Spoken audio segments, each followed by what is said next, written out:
Hello guys, check natin tong prutas na ito guys. Wow! Yan, yung ating prutas na masarap. Ano kayang prutas yan guys? Yan. Tikman natin guys kung masarap.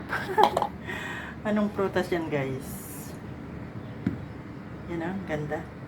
Parang ano siya? Parang apple yata to guys. Ano kayang prutas to guys?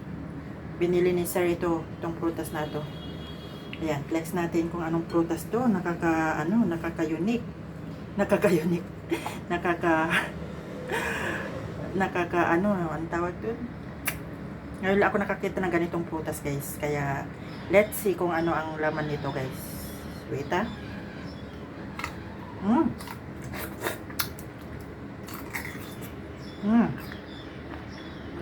Ganyan siya guys. Ganyan ang laman niya. Plum yata to guys.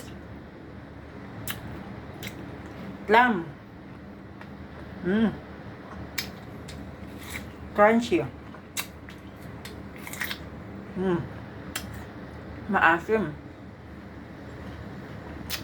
Maasim na medyo matamis.